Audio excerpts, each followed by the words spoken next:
Good evening. Welcome back to Answers on Eschatology. My name is Dan Derry, and I'm the president of the Institute of Fulfilled Eschatology. Hey, it's good to be back with you. It's been a few weeks since I've done a video, so I'm going to jump right in here, and we're going to look tonight at, we're going to do part one of a two-part lesson on the parables of the sower and the tares of the field, two parables in Matthew 13.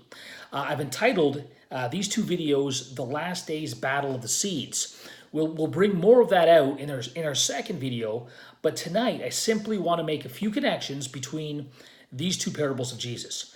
The first thing I want to say is that it is my conviction, I believe, that there is a direct link. In fact, I believe that these two parables are just simply two phases of the last days harvest of Israel in the first century eschaton. That is the last days of the first century. The parable of the sower depicts the planting, the initiation of the harvest.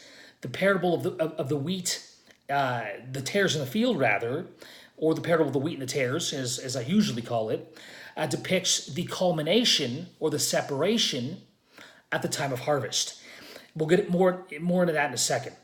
I want to make the connection as well, though, is that in the parable of the sower, as I'm sure most of you are aware, the sowing represents the planting of the gospel among Israel, the preaching of the gospel, specifically the gospel of the kingdom among Israel, and their response to that gospel message.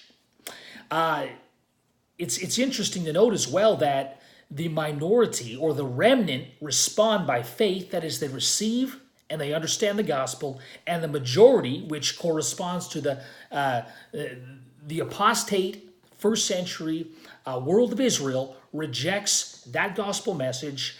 They either reject the message outrightly or they receive the message, but cares of the world, persecutions, etc., pull them away and they forsake the gospel of the kingdom. Now, what's interesting is that based on their response to the gospel in the parable of the sower, has a direct result and impact on what they become in the parable of the tares of the field. In other words, the remnant who receive the gospel of the kingdom, they understand the message, they embrace it, they become the good seed, the sons of the kingdom that are sown into the kingdom of Christ by the Son of Man in the parable of the tares of the field. But those, that is Israel, who rejects that gospel of the kingdom, they become the sons of the devil. They are turned over through their apostasy, through the rejection of the gospel. They are turned over and they become instruments in the hand of the enemy to oppose the last days harvest of the kingdom. That's the connection that I really want to bring out in this video, this first video in this series. There is a direct cause and effect. There is a direct connection between these two parables, the parable of the sower and the parable of the tares in the field. And in fact, as I've already said, they're a progression. They're a progression of the last days harvest of Israel. The seed that is sown is the gospel of the kingdom.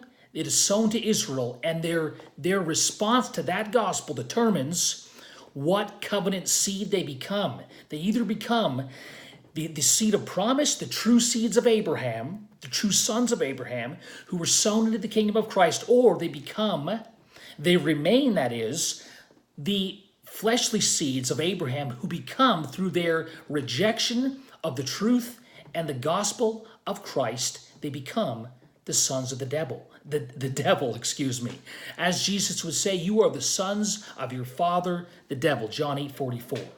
So we see in these two parables, in seed form, no pun intended, no, actually there's a total pun intended, but in seed form, Paul's doctrine of Abraham's two covenant seeds. And those covenant seeds are determined. They determine it themselves based upon their acceptance or the rejection of the gospel of the kingdom. Now, we're gonna talk more about that in our next video, but for now, I simply want to end by bringing out something else in these two parables, seeing as though they are connected, that helps us to plant into place the fulfillment of both of these parables within the first century generation. Now, number one, as we are all aware, the harvest, which is connected to the parable of the sower, the harvest of the tares of the field, is the end of the age. In Matthew 24, verse 3 and verse 34, place that harvest at the end of the Jewish age, at the fall of Jerusalem in AD 70. There's no denying that. But there's something else that's significant within these two parables that help us place the fulfillment at that same time. Notice in Jesus' interpretation of the parable of the sower, the seed is the word of the kingdom. Now, when we compare that passage to Matthew 24:14, the word or the gospel of the kingdom, the word rather is the gospel of the kingdom. We can also parallel those two passages with Mark 16, 15, and 20. We see the word is the gospel is the gospel of the kingdom. Just look at those passages for yourself. But here's the point in all of this. The gospel of the kingdom was, number one, that the kingdom of heaven was at hand. Matthew 4:23, Mark 1:14 through 15. But not only that at-hand kingdom was going to be fully consummated at the coming of the Son of Man in Jesus' generation. Matthew 16:27 through 28, Matthew 24:30 through 34, Matthew 26:64, etc. We can go on and on. So the gospel of the kingdom, which is the message, it is the preaching of the sower, it is the seed that the sower, the Son of Man, is sowing, is the message that the kingdom of heaven will be fully established within the lifetime of Jesus' own generation. What that does is it limits both the sowing of the seed and the harvest of that seed, of that crop that was sown, to the lifetime of Jesus' generation. That message is only relevant until the kingdom comes. But seeing that the kingdom has come at the fall of Jerusalem in AD 70, then that message is now irrelevant. The preaching that the kingdom is coming, it's going to be fulfilled, is no longer necessary. The kingdom having been come, having been fulfilled, the harvest having been consummated. Anyways, I just wanted to throw that in there. That is something that our futurist brethren just really have no concept of.